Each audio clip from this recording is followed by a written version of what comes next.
Здраво, пријатели, добре дојдовте во денешната епизода, денешново издание. Зборуваме денеска на една интересна тема, односно тема која што можеби ќе ве разочара, од причина што ќе позборувам малку за кафето и дали кафето е добра прва опција за почетокот на денот, затоа што низ разговори и низ тоа што јас како искуство го имам од мојот можеби претходен начин на живот, кафето ми беше нешто што го правев на почетокот на денот и што го правев веднаш на настанување. Што значи тоа?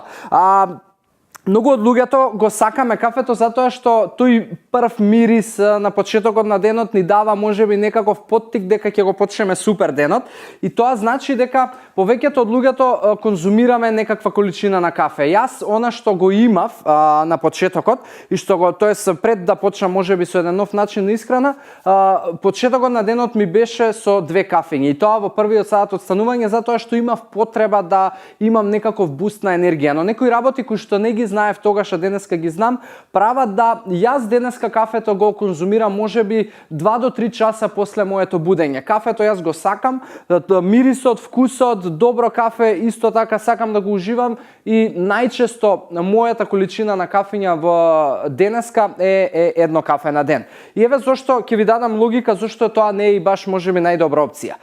Телото има, како сите метаболички процеси и хемиски процеси кои што се одвиваат во телото, има и процеси на хормонални циклуси. Што тоа значи? Кога телото се будиме на сабајле, има поголема доза, односно лачи поголема доза на кортизол. Тоа е познат како хормонот за стрес. Кортизолот како хормон неколку пати во текот на денот доживува свои максимални вредности. Најчесто тоа се случува на секој 4 часа од нашето будење. Значи кога ќе се разбудиме имаме максимално ниво на кортизол, можеби после 4-5 часа од прилика околу пладне имаме повторно максимално ниво на кортизол, и некаде попладне околу 5 имаме повторно максимално ниво на кортизол. Ова е за луѓе кои што можеби се будат во 7-8 часот.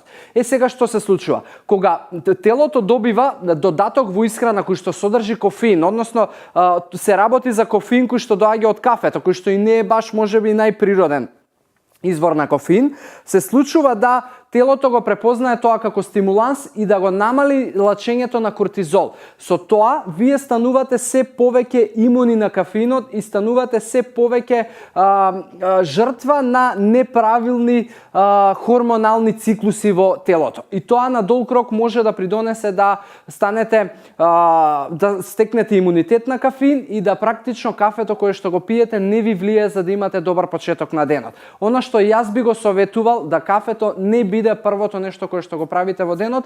Првото нешто што вашето тело го бара на почетокот на денот е нутритивна вредност во најголеми количини, во правилни количини и доволно вода, затоа што во текот на ноќта телото дехидрира, преку дишење, преку метаболички хемиски процеси се губат некаде литар и пол течности, тие треба да се надокнадат, да се хидрира телото во почетокот на денот, и затоа што сите нутритивни вредности кои што сме ги имале во претходниот ден се складирале на своите места, што во масти, што во мускули, во регенерација на телото и клетките, и телото бара огромна нутритивна вредност, односно добар појадок. Затоа мој совет ви е да кафето не ви биде на прво место во почетокот на денот, баш поради тоа што ќе овозможите пореметување на хормоналните процеси и часовници кои што телото си ги има, ако конкретно зборуваме за кортизолот, кој што и практично хормонот кој што не буди на сабајле. Затоа дозволете да телото природно си ги одвива тие процеси. Мислам дека ви дадов некаква вредност и мислам дека некој од вас можеби ќе се препознае во ова и ќе го промени